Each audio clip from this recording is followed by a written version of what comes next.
Бисмилля, ассаламу-алейкум, ханымдар. Қалдарыңыз қалай? Бүгін біз ханшайым көйлегін тігетін боламыз.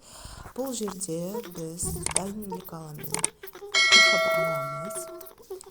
1 сантиметр тігінге қалдырып, сол бойынша енді жеңімізді модельдейтін боламыз.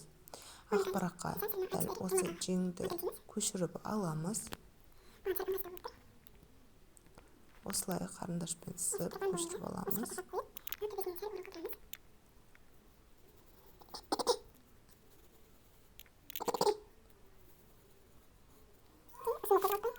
Сосын ортасын белгілеп,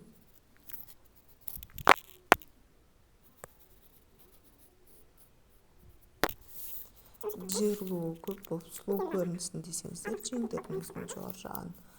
Онда ортасын белгілеп, соны қырқып аламыз.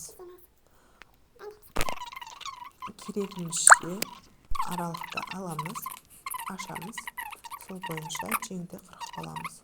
Ал белдемшесіне келеміз. Белдемшесінде өзі мына фатиніміз 3 метр енді болады. Өзі бүктеліп тұрған күйінде қойып, тағы да осылай үшбұрыштап бүктейміз да, бағана полусонцы қырқып алған астарымызды бастырып 10 сантиметр артық қылып қырқып аламыз.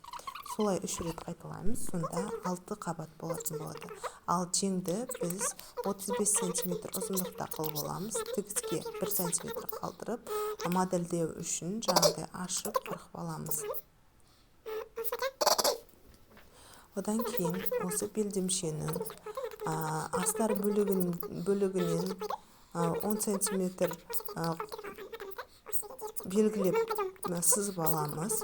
Ол жерге біз қазір тағы да бір бөлшегін түзулеп 10 сантиметр кем қылып қырқып аламыз. Бағанағы берілген өзіміз қырқып алған белдемшенің торын сөйтіп керісінше қылып тігеміз. Сол кезде бізге объем беріп тұратын болады. Оны тігу барысында сіздерге көрсететін боламын. Осы бөлік соған манжетке осындай екеу кесіп аламыз. Доғал қылып кеспейміз. Мынау бізде манжет 8-де 15 болды. Ал мына бізде манжетке ілмек болады. Ол 4-де 13 болады. Бірінші жасап аламыз. Оны қазір қалай тігу керек екенін тігу барысында көрсететін боламын. Ал біз тігуді бастадық. Алдыменен бағанағы жоғарғы бөліктерін иығын бірінші қосып тігеміз. Сосын екі жанын тігеміз.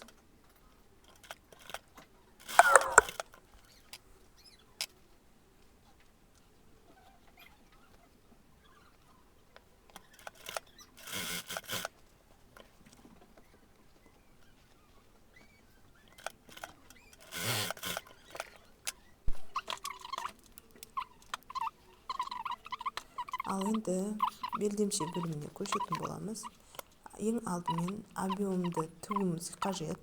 Ол үшін бағанағы белгілеп алған 10 сантиметрден бастайтын боламыз. Кері қаратып, бағанағы дайындап қойған бір қабат фатинімізді тігіп шықтық, жиырып. Сонда былай түсірген кезде бізде объем беріп тұратын болады. Ал енді жеңдерді істеу үшін, тігу үшін бірінші жоғарғы жағын машинамен жүргізіп алып, жиырып аламыз.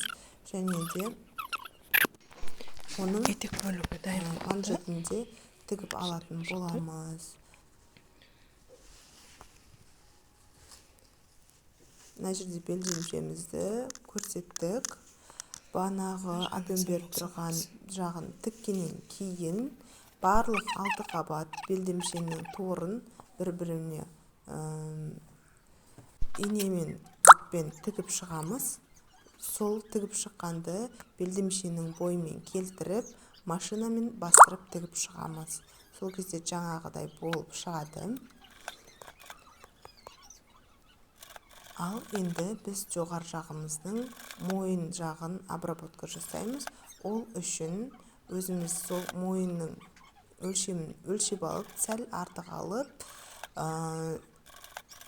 кособейка жасаймыз. Соны тігіп шығамыз, қайырып. Екі шетін сәл қалдырып қоямыз, себебі ол жерге біз замок тігетін боламыз. Сәл ашықтау қылып қалдырамыз, кейін қайырып тігетін боламыз.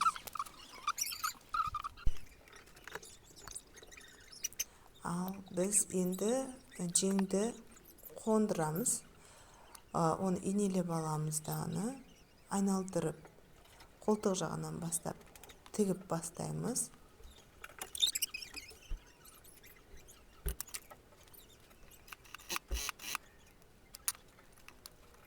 Одан кейін жеңнің манжетін тігу үшін осылай бірінші машинамен бір жүріп өтіп, оны жиырып аламыз. Манжетіміздің размеріне сай.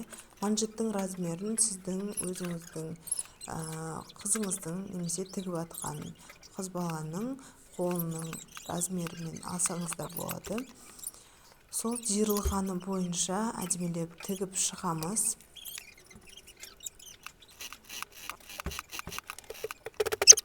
Келесі бетінде осылай машинамен тігіп алып, жиырып аламыз. Манжетінің размеріне сай қылып, оны да біріктіріп тігіп аламыз.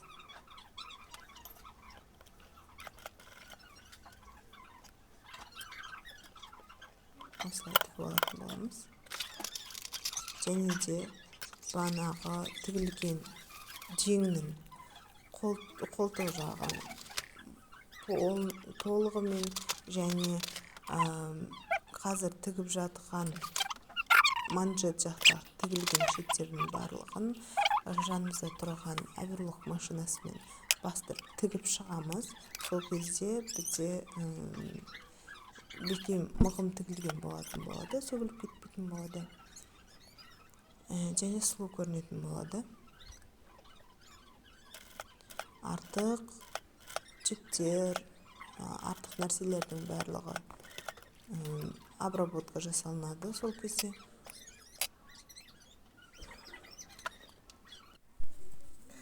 Ал енді мұнан барлығын оверлоктап шығамыз. Одан кейін іштерін де оверлоктап шығамыз. Жеңіміз мойындысын Оверлокталды. қалай обработка жасалғанын көрсетіп жатырмын. Қазір енді белімен белді қосамыз. Бізге оверлок жасалынып сіздерге көрсетіліп тұр. Ал енді белдемшесімен жоғарғы жағын қосамыз. Белдемшенің астыңғы жағын бізге замокқа орын қалдырып кеткен болатынбыз. Себебі біз белдемшені кескен кезде алты қабаты ол цельный полный солнце болған болатын. Кесілмеген болатын шер, соны сәл ғана тілейміз. Ал енді мына жерде көйлегіміз дайын болды, ханшайымыз киіп әдемі болып отыр. Бұл жерде ойымызды күлелеп жабыстырып қойдық, және осындай әдемі тастармен безендіріп қойсаңыздар болады.